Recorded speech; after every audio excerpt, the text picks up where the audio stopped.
what we find in the early tantric stories is stories of women teachers. If you actually look at the stories from this era, you see encounters with monks and women teachers, often kind of wild women, who were doing professions like pig herding or winemaking or arrow making, not kind of upper class women generally, but they held these teachings. And so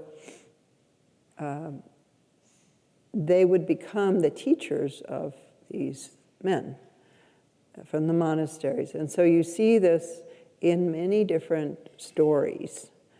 For example, you see it in the story of Naropa. Naropa was a great scholar. He was president of Nalanda University, huge, 10,000 monk place.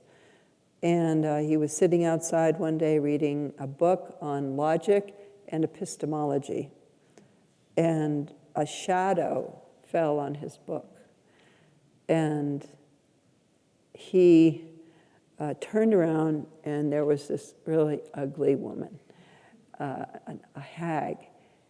And he was so caught in logos that he actually analyzed 37 ugly features.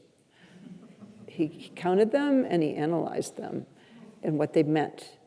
And she said to him, "Do you understand the words or the meaning?" And he said, "I understand the words." And she did a jig and she was really happy, and And then he thought, well, that made her happy. I'll tell her I understand the meaning too. And so he did. And then she threw down her stick and she was furious, and she was like, you don't understand the meaning, you only understand the words. And he's kind of, like, whoa. And he says, who does? Who understands the meaning? And she says, my brother, Tilopa. And so there's several interesting things here. First of all, it's an old hag. So it's the ancient feminine. She's angry because she's been repressed. If we look at this little scene as his own mind, that it's not actually external beings. So his feminine is arising and is furious at him and telling him he doesn't understand the meaning. So in several of these encounters with these women, they're told that they don't understand the symbolic meaning. They only understand the words. And that's what they've been doing. They've been sitting in those monasteries studying Madhyamika and Yogacara and debating and arguing with each other for centuries.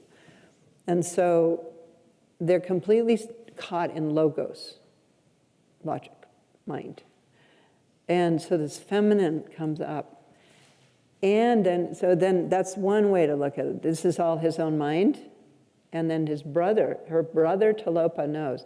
So then that would be like his anima, if you will, his wise masculine self that she's directing him to, who would have integrated her, the feminine. So